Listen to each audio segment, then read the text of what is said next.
Maxi. Alatiama, I would say the best supported just in the last sort of 10 minutes. She went 370 to 420 and I thought, oh, what's going on here? And all of a sudden she's back into 360. Flew them on the other one right in the market. So there's not much between the top three there. I think it's the right race for 80 grand. He's just getting a bit of a wipe down. Good use of a claim here, I think. Bailey Wheeler going on, claiming the 2. So I think it's right for him to get back into the winners list. Elita Armour, last time she was up here last prep this track and distance, really good when placed behind Nick Spur, who was pretty much unbeatable at that time, although a bit unlucky not to win the Toowoomba Cup, Nick Spur. So that's a good form reference for Elita Armour. Arrives here only 4th up from Chris's Newcastle stables. Definitely hard to beat. Fleur de Monde, a little bit keen last start. She was just too strong out in front when nothing else wanted to lead. So if she switches off, can. And then the other one I've got is Bella Tavaci, but really keen on the 1, 3, 4 and 5. Bernie, that first race, Apophis came off well off the pace, down the outside, 57.66. And home in? 33.49. Just a little bit of well, he's had to have run back. Just about 33. Yeah. A tick over, maybe. Jimmy Orman said he reckons a 6, and Mark Duplessis said he felt a 6 as well after riding in the first. They've just left it as a 7, but, gee, those tie. And there was no pressure in the race. No. It was Tickeretti crossed and led on his ear. He did. So there was no pressure, yet they've still run that great time, 57.66. Yeah, you could see them just sort of the top of it looking slightly soft, but obviously it's firmed up. There she is, Alatiama. I've made her my pick of the yard, so it's between 1 and 3 for me. I thought it was a glowing parade by her. And 4th up, as Maxie says, she should be really ready for this 1800 here today. And I think she lobs 3rd, 4th defence just for fun, getting a really economical run. If you like 80 grand, and it's hard not to, that was a PB for him as far as yards go. And Fleur de Monde is looking her normal, gorgeous self. So let's get to Tim Ryan.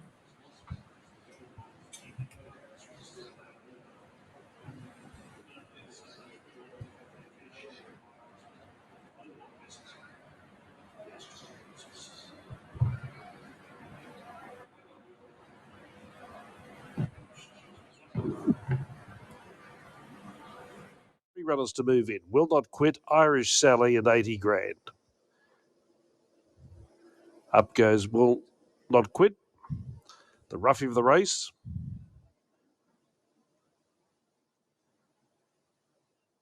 $80 grand goes in. Last one up is Irish Sally. And will be set for a dispatch in race 2. Irish Sally moves in. The light turned on. Ready to jump. They're racing. Elite Armour on the inside began well. Fleur de Monde nicely away. Second on settling down. As Elite Armour is the initial leader. Bella Tavaci 3rd at the jump. 4th away Irish Knight, followed then by Masquerade. Drifting back Will Not Quit. 80 grand as second last, and Irish Sally is last of all. At this stage, nothing taking on Elite Armour as they go to the 1400 metres. And leads at a leisurely tempo, just over a length in front. Racing second, Fleur de Monde, and Bella Tavaci sliding through on the inside to be 3rd and end up in the box seat. 2-away Masquerade outside of Irish Knight. They race together. 2 to 80 grand. The one-time favourite is 3rd last, about 6 off the lead in the middle part. Will Not Quit on his inside, and 2 to Irish Sally last of all. LA Tayama goes towards the back bend with 1,100 metres left to go, getting the easiest of runs in front, just cruising up front. Leads Fleur de Monde, nice and close to it though, trailing by just over a length. Bella Tavaci in 3rd. Masquerade's getting a good run mid-race. There's no change to the running order, and fair to say no change to the speed either. It's casual. Irish Knight, park 5th defence, 1 away 80 grand, would like a bit more tempo on as they go by the 800 metres and Will Not Quit, and Irish Sally with the last pair. Travelling down the side, they've got around 700 left to go. Elite Armour leads away. Fleur de Monde for the first time begins to get serious. Goes up on the outside, trails by a neck. Bella Tavaci's had the drop on the pair from the get-go. Masquerade travelling up to be 4th at the turn. Then came Irish Knight, followed by Irish Sally, just ahead of an 80 grand, being pushed along by Wheeler to try and respond, and Will Not Quit as last of all. Elite Armour was the first beaten. Fleur de Monde on the outside, dash to the front. Bella Tavaci tries hard. Then Masquerade. 80 grand is coming down the outside, and Irish Knight over on the rail. well. 100 metres left to go. Fleur-de-Monde is a clear leader. They're not catching it at this stage. Bella Tavaci for the Cornella, but it's Fleur-de-Monde's day to day. Beat home Bella Tavaci. 80 grand, good late for third, and Irish Knight in fourth. Then Ella Tayama, disappointing after leading, followed by Masquerade, Will Not Quit, and Irish Sally is the last one home. Fleur-de-Monde rewarded for her consistency. Mark Duplessis riding for Chris Waller. Had a good run, always travelling in second position outside of Ella Tayama. Went by it pretty swiftly too at the top part of the straight. It's a long way.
Uncommon Valor, your favourite, now at $4 ahead of Iowa, $5.50, and Bedford Square taking a bath there, Maxie, out to $7. Yeah, I'm with Uncommon Valor. Good to see support. You endorse it with the way he looks in the yard. I think he can win. Number 10, Demarque, just to keeping on with no weight, only 53.5. That's a big advantage in this race where there are a number of horses that got to cut big weights, including Iowa. Very genuine, looks the leader, and then Bedford Square, 7-10-1-8. Yeah, I'm with him as well. Number 7, Uncommon Valor. I thought looks like he's come on beautifully, actually, since we saw him last. Here's David Fowler. Oh. Red light turned on, 2,200 metres ahead of them. The gates open, they're off and racing, and Flying Joy flew out at the start. Uncommon Valor began well, so too did Bedford Square. They're followed then by DeMarque, and coming down the outside Iowa, he'll go forward and try and find the lead. Salamarek about fifth away on settling down, then Deniliquin, followed by Clyde. Chasenati will be 3 wide around the first bend. Sherdak, as is its custom, getting back with Amalgamation. And Uncommon Valor, no early speed at all. In fact, in the early part of the race, he's detached from the field, 3 or 4 lengths away last. Up the side now, short of 1800 left, Arana. And Iowa sets up the role as pacemaker. Bedford Square, a lot handy today, racing in second. Normally a back marker, but right on the action today. And Flying Joy will box seat in third, one away, Salamarak fourth. DeMarque, the well-backed DeMarque, landing fifth over on the inside. Clyde might be 3 wide as they turn to the back. Deniliquin, now it's in the centre, yes, and Clyde is 3 wide. Then Amalgamation, tucked away inside of Sherdak. 2 to Chasenati and Uncommon Valor, the race favourite, is last of all 8 off the speed. And speaking of speed, there's not much of it. Down the back straight, 1300 left to Rana, and Iowa being cuddled in front from Bedford Square. The jockey on Clyde had 2 options, go back or go forward. He was sitting wide, so now he goes up to sit outside of the leader. And Flying Joy continues to track well forth the rail. 2 away Salamarak, 1 away DeMarque, 1 minute to Deniliquin. Length and a half to Sherdak over on the outside of Amalgamation. Then came Chasenati, and the favourite Uncommon Valor, if he's to win, he has to come from Stow Motherless last. On the side of the track towards Racecourse Village, Iowa dictating the terms to a nicety. It's all been his way so far. Shows out from Clyde. Here's a move by Deniliquin. Rushing around them 3 wide now, putting the pressure on Iowa. Bedford Square in fourth. Flying Joy back to fifth. DeMarque working one off the rail, putting Salamarak wide. Then came Sherdak. Uncommon Valor starts to move into the picture. He's still got work to do. He's past 2, Amalgamation and Chasenati. At the top of the straight, 400 left to run. Iowa trying to lift from Deniliquin. Flying Joy gets an inside run, then Bedford Square. Clyde, DeMarque only whacking away. Where's Uncommon Valor? Still back worse in midfield. Flying Joy sees that inside run. Clyde still there. Iowa's runner's race. Then Deniliquin and Bedford Square is down the outside. Flying Joy's the leader. Trying hard on the outside is Clyde. Flying Joy the inside. Clyde the outside. Flying Joy, Big Clyde. Bedford Square third. Uncommon Valor fourth. Then Deniliquin, followed by Iowa. It had every chance, an Amalgamation. No run on DeMarque, then Sherdak, Chasenati and Salamarak last over the line. So, Flying Joy and Clyde pulling away with Flying Joy, having about a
He comes here with really, really consistent Sydney form. He just doesn't have a great win strike rate, but he's down in grade.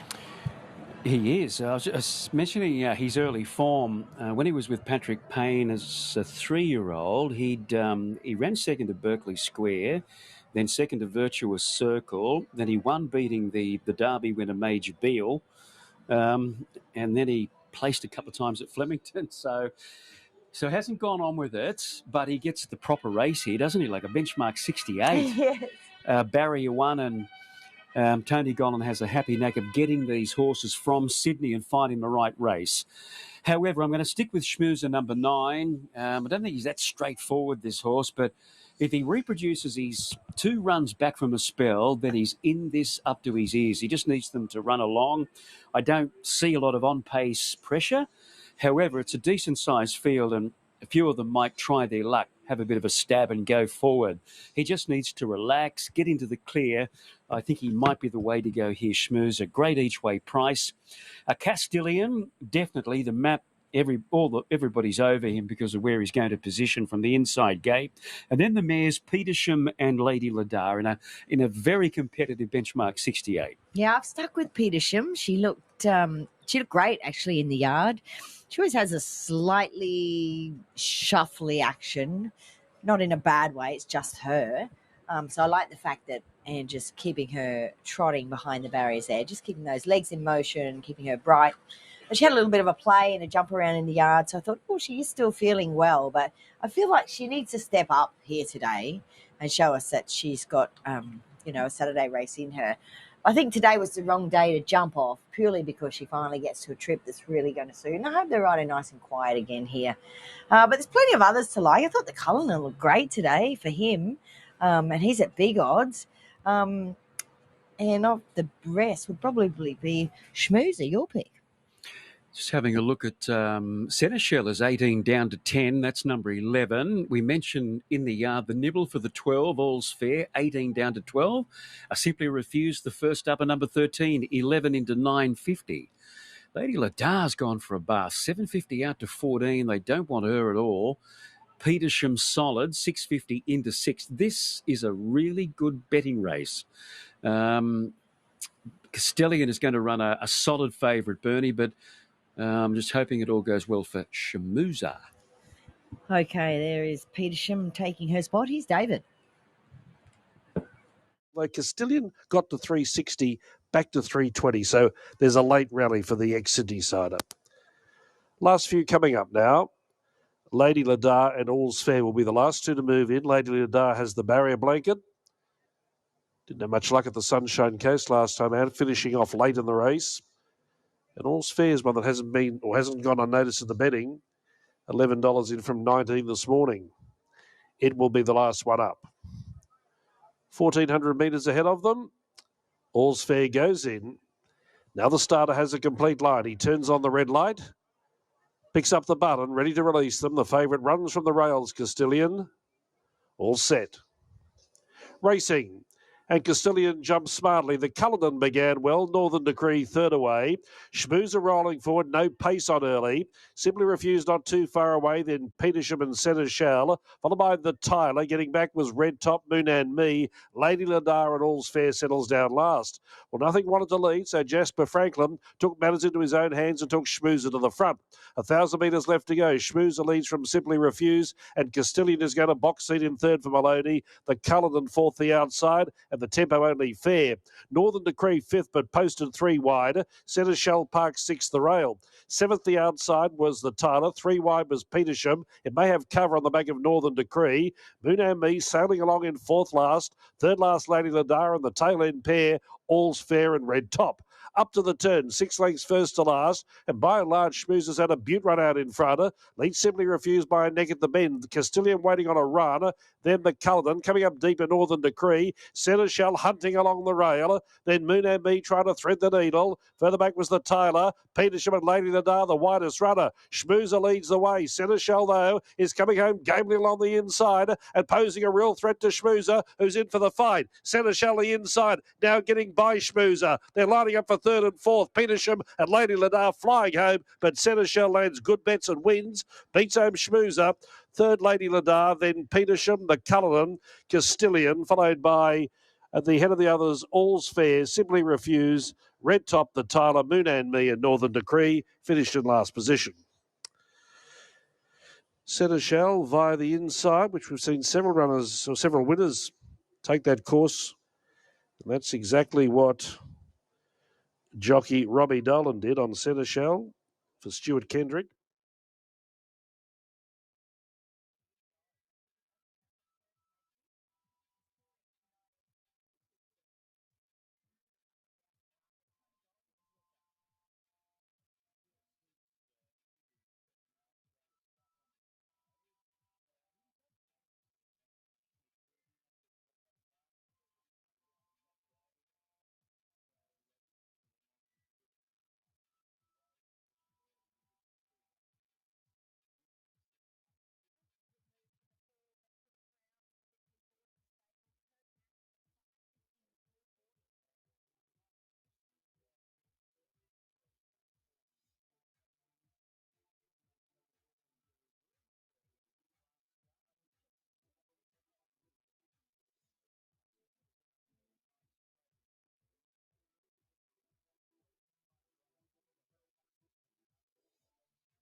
Yard, Hollywood North, you look fantastic as well. You're $3.60 favourite ahead of Bet You the Crown at $4.40.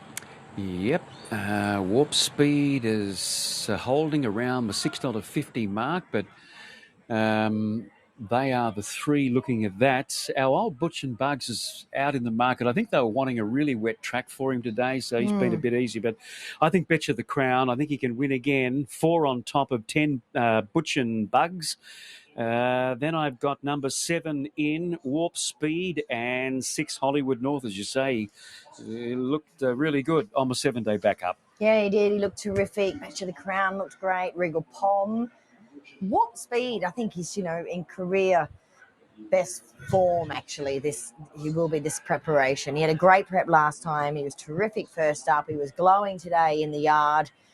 And let's hope he can bring some good second up form, which he has done in the past. So Warp Speed for me. Not that I'm still liking Butch and Bugs, even though the track's not really, really wet. It was a great parade by him. He's just got to stretch it to the mile. But Warp Speed for me. Here's David.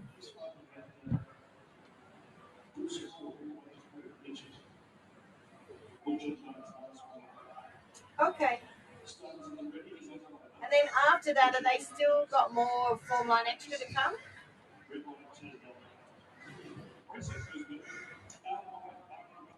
Regal Pom began well. They were the first two on settling down.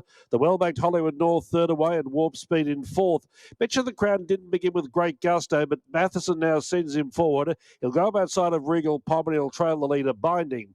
In the second half of the field was Aussie Nugget, then Butch and Bugs to the inside Harbell, then Too Much Class and Ostermeyer. The stayer is last of all. That's the first call, 1100 left to Rana, and Binding after a swift start went across to the rail to lead, with Betcha the Crown now sitting up in second. Regal Pom in the box seat third, length and a half away fourth Hollywood North. Rod's got him basically in a 1 out 1 back position, and Warp Speed fifth over on the inside. So the top 5 in betting are 1, 2, 3, 4, 5 at the halfway mark. The second half of the field headed by Aussie Nugget. Then came Harbell. Well back was Butch and Bugs, Too Much Class and Ostermeyer. 700 left to run. Binding is trying for an all-the-way win.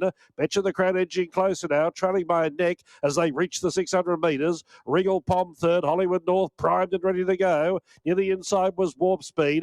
Aussie Nugget trying to make ground, and then Harbell, Butch and Bugs, Ostermeyer to the outside, and Too Much Class turned in last. Down below the 400 metres, Betcha the Crown went to Binding. Warp Speed gets the inside run. Here comes Hollywood North, chiming to the right time, and then came Regal Pom. These 5 are stretched across the track in a good battle. On the outside, Hollywood North, Binding trying to fight on, then Warp Speed, and Ostermeyer right down the outside. Hollywood North reached the lead. Have a look at Ostermeyer right down the outside. Up he goes and wins. Ostermeyer an upset. Beats either Hollywood North or Warp Speed. And fourth over the line, Binding. Then came Harbell.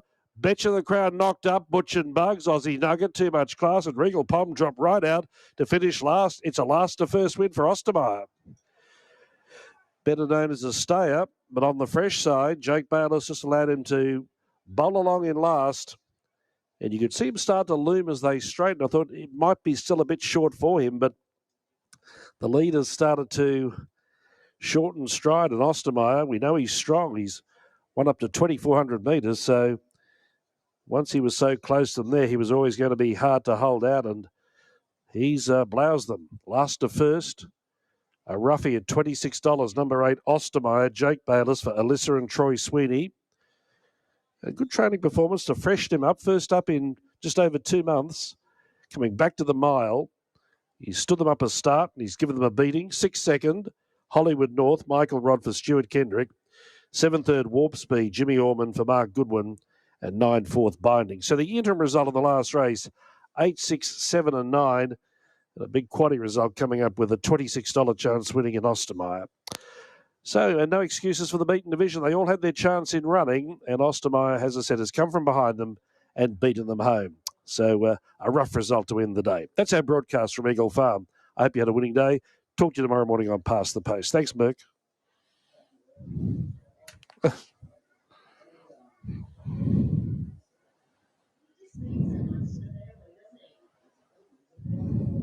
Nearly 300,000 now. He's like, it never happened. So he's a genuine little fella, and yeah. $1,000 is all you pay for him. $1,000 online, and it cost more to get him up here actually, but from Adelaide. But it's worked out good.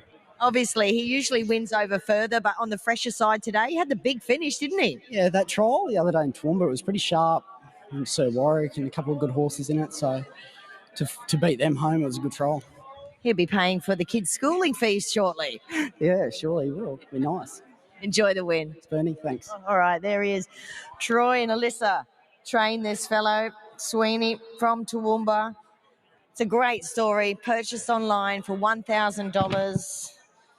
And he's just about, today he hits the 300,000 odd mark. So if he hasn't bought a house for them up there, he's paid for a good part of it. And there's probably many more wins to come for him. That was win number 7 from just 34 starts. And he's had 8 seconds in there as well. You're down in the weights because sometimes in the distance races, he was really sort of heading up towards top weight. In fact, when he was in the lower grades, he was carrying big weights. And he's such a little guy, but he's just light on his feet. He's athletic. He's got great determination. And that was a terrific ride by Jake Bayless. He would have felt like a mini rocket down the straight here today. So he's just been a marvellous buy, and he'd be very, very special. They're only a boutique stable, so they'd be with him 24/7, and he'd be a real family pet. So we get Jake's thoughts on the rocket and how he felt inside the final furlong. I was just saying he must have felt like a little rocket today. Geez, he let rip, didn't he? Obviously the tempo was there to sort of set up for a little horse like him, but, he sort of does bare minimum early and a lot late, which is what you want. So he keeps the business in for the last crack. So even after the win post, he was flying. He couldn't stop him. So he obviously gets further. And great training effort from Troy. He's just tipped me out, giving a little bit of a freshen up first up at the mile, and spot on. Yeah, had all that residual fitness. He's certainly got his own style, doesn't he? Yeah, he does. As I said, just bare minimal early. You don't think you got a horse there, and he likes coming to the outside. When he gets that daylight and a bit of room, he can let rip, little fella. Yeah. Well ridden. Good boy. Thanks. All right, there he is, Jake Bayless. So Ostermeyer takes out the last race. 8 beat 6, 7, and 9. They ripped home in 35.44. Well, he did. He's run faster than that, hasn't he? A total of 136.36 to round out the 9-race program here today at Eagle Farm. Hope you found a winner or two. We're off to a short break with more of the Albury meeting to come on Form Line Extra. Good night. Good